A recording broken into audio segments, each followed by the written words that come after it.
Bharat academy में आप लोगों का स्वागत है। आज हम लोग झारखंड के क्षेत्रीय राजवंश के बारे में पढ़ेंगे। ये हमारा तीसरा क्लास है। दो क्लास में हम लोग नागवंशी राजा के बारे में पढ़ चुके हैं। आज हम लोग पलामू के राजाओं के बारे में पढ़ेंगे और सिंहभूम के राजाओं के बारे में पढ़ेंगे। ठीक है, तो पहले पलामू का देखते हैं। पलामू का देखते हैं।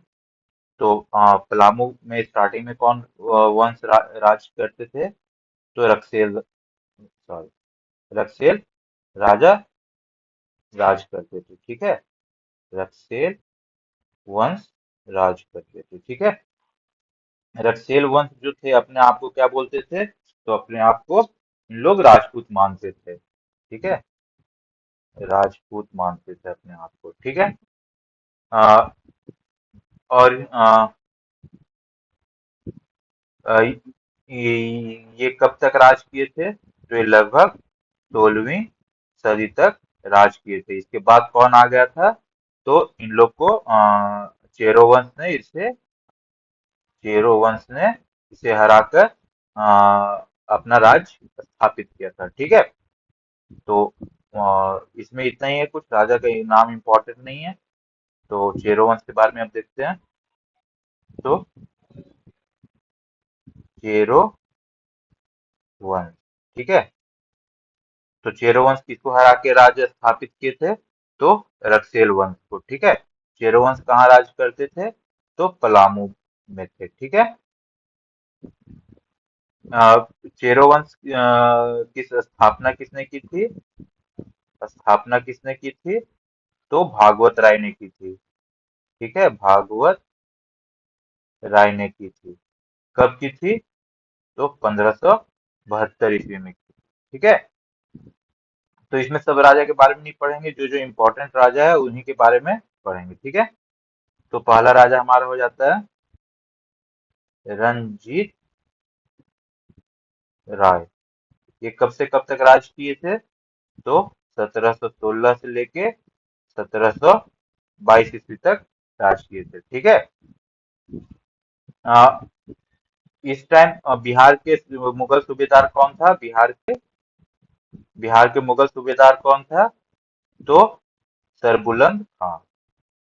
सरबुलंद खां था। ठीक है, तो ये सरबुलंद खां के पलामू आता है इस टाइम किसके राज्य के समय में? तो रंजीत राय के समय में। ठीक है, और यहाँ पे टोरी परगना जो था, टोरी परगना जो था वो सरबुलंद खान अपने कब्जे में ले लेता है। ठीक है, ये कब होता है? तो 1722 को होता है। ठीक है, तो ठीक है, तो इसके बाद जो राजा है हमारे, इसके बाद कौन सा राजा है? अ, रंजीत राय के बाद कौन राजा बनते हैं? तो जय कृष्ण राय। ये कब से कब तक राजा रहते हैं? तो 1722 से 1770 तक। ठीक है, तो और जय कृष्ण राय जो हैं, वो जो रंजीत राय को की हत्या करके राजा बनते हैं। ठीक है, रंजीत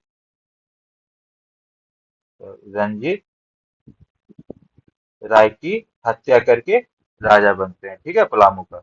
इस समय 1730 में बिहार सूबेदार 1730 में बिहार सूबेदार कौन था? तो फरुख दौला फरुख दौला था। ठीक है, और तो ये क्या करता है कि राजा कृष्ण राय को 5,000 का सालाना 5,000 रुपये का सालाना सालाना मालगुजारी देने के लिए क्या कहते हैं उसको,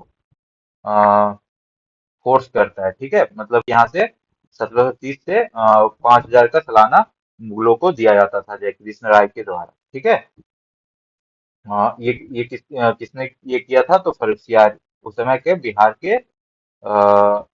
बिहार के क्या थे?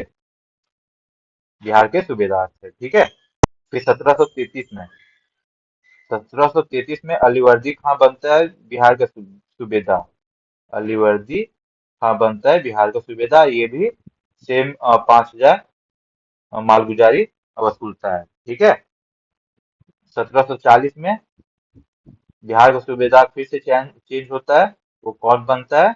जैनुद्दीन खां। ये भी 5,000 मालगुजारी वसूल करता है। ठीक है।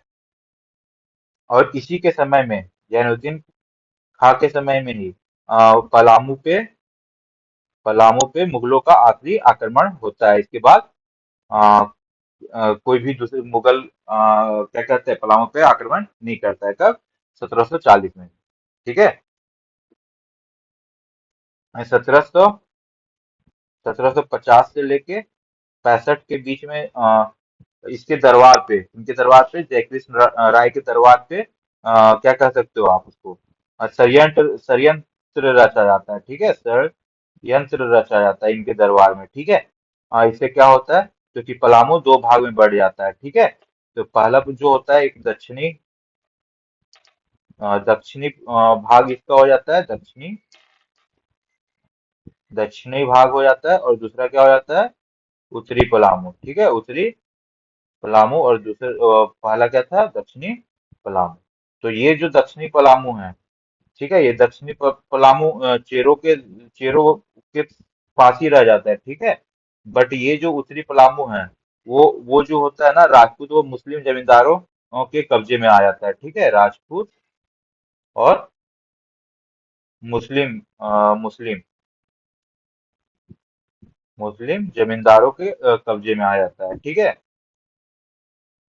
ठीक है। अ, तो इतना ही इम्पोर्टेंट था इसमें, चेरो वंश में। ठीक है। तो इसके बाद जो दूसरा अब राजवंश देखते हैं। तो दूसरा राजवंश कौन है? सिंहभूम के राजा लोग। ठीक है। सिंहभूम। तो सिंहभूम में कौन सा वंश राज करता था? तो सिंह वंश राज करता था। ठीक है। तो हो जाति के अकॉर्डिंग जो सिंहभूम नाम पड़ा, वो उनके जो कुल देवता थे सिंहभोगा, उस पे अ, उसी से आधारित ये नाम पड़ा है, सिंहभूम। ठीक है। सिंहभोगा से ये नाम पड़ा है सिंहभूम। ठीक है। हो जनजाति के आधार पे। ठीक है। और सिंह वंश का एक ग्रंथ है, उसका क्या नाम है? वंश प्रभा। वंश प्रभा लेखन। ठीक है। इसके अनुसार ये लिखा गया है कि सिंह वंश जो थे, वो दो शाखाएं में दो शाखा था इसका। ठीक है। पहली शाखा जो थी पहली जो शाखा थी, उसका संस्थापक कौन थे? तो काशी नाथ सिंह थे। ठीक है। और इसकी दूसरी शाखा जो थी, वो दूसरी शाखा, उसके संस्थापक कौन थे? तो दर्प नारायण दर्प नारायण सिंह थे। ठीक है। तो देखते हैं फिर से, ये ठीक है। इसके बाद इसके पहली शाखा के बारे में कुछ और डिटेल देखते हैं। पहली शाखा, जिसके संस्थापक कौन थे? तो काशीनाथ सिंह थे। काशीनाथ सिंह थे। ठीक है। ये प्रारंभ कब हुआ था? तो लगभग 18वीं सदी में ये प्रारंभ हुआ था। ठीक है। सिंह वंश। ठीक है। अ, इस शाखा में कितने राजा राज करते हैं? तो 13 राजा राज करते हैं। ठीक है। पहली शाखा में। ठीक है। स्टार्टिंग में जो थे, वो एक तरह से बोल सकते हो कि नागवंशियों के सॉरी, नागवंशियों के अधीन में रह के ही शासन कर रहे थे। ठीक है। लेकिन कुछ कुछ समय के बाद ये अपने आप को स्वतंत्र घोषित कर देते हैं। ठीक है। और अब देखते हैं दूसरी शाखा के बारे में। दूसरी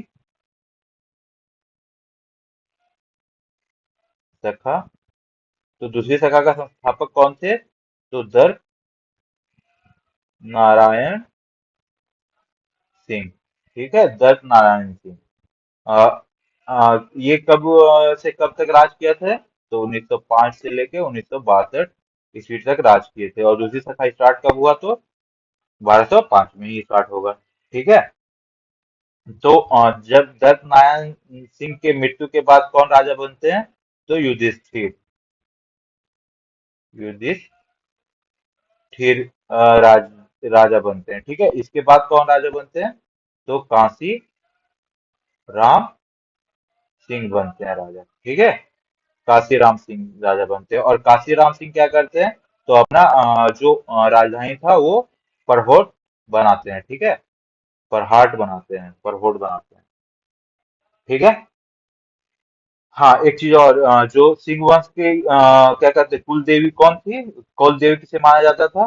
तो कुल देवी कौन थी? तो पैरी देवी को उन लोग अपना कुल देवी मानते थे। ठीक है। एक राजा हुआ करते थे इसमें, अर्जुन सिंह प्रथम। प्रथम। ठीक है, प्रथम। तो ये एक बार बनारस यात्रा के लिए जाते हैं। ठीक है, बनारस यात्रा के लिए, तीर्थ यात्रा के लिए निकलते हैं। तो जब ये वापस आ रहे होते हैं, तो जब वापस आ रहे होते हैं तो रास्ते में इन्हें मुसलमान लोग पकड़ के बंदी बना लेते हैं, बट इनके साथ कुछ करते नहीं है। कुछ दिन के बाद छोड़ दिया जाता है इनको, और इनके साथ जो 32 और लोग थे उनको छोड़ दिया जाता है। ठीक है। इसके बाद अर्जुन सिंह के बाद राजा बनते हैं जगन्नाथ सिंह द्वितीय। जगन्नाथ सिंह द्वितीय। ठीक है। तो इस टाइम इम्पोर्टेंट ये हुआ था कि इस टाइम ये बहुत ज्यादा क्या करते थे उसको, शोषण करते थे। ठीक है, जिसके कारण भूइयां जनजाति विद्रोह कर दी थी। ठीक है, उस समय क्या कर दी थी? विद्रोह कर दी थी। ठीक है। हाँ हाँ, लगभग इतना ही है। ठीक है। अच्छा, एक चीज और देख लेते हैं अर्जुन सिंह द्वितीय के बारे में। ठीक है, ये बस जो इम्पोर्टेंट राजा है जो कुछ किए हैं उसी के बारे में हम लोग पढ़ रहे हैं। ठीक है, और अभी हम लोग सिंह वंश के बारे में पढ़ रहे हैं। ठीक है, तो इसी में एक और राजा आते हैं, अर्जुन सिंह द्वितीय। अर्जुन सिंह द्वितीय जो थे, वो अपने चाचा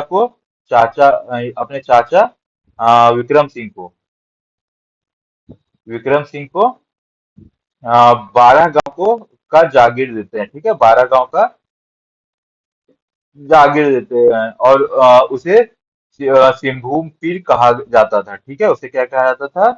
सिंहभूम पीर कहा जाता था। ठीक ना? तो ये जो विक्रम सिंह थे, वो कुछ और एरिया को साथ में जोड़ के, सरायकेला राज्य बनाए थे। ठीक है, सरायकेला राज्य बनाए थे। ठीक है। तो लगभग तो सिंह वंश भी हो गया।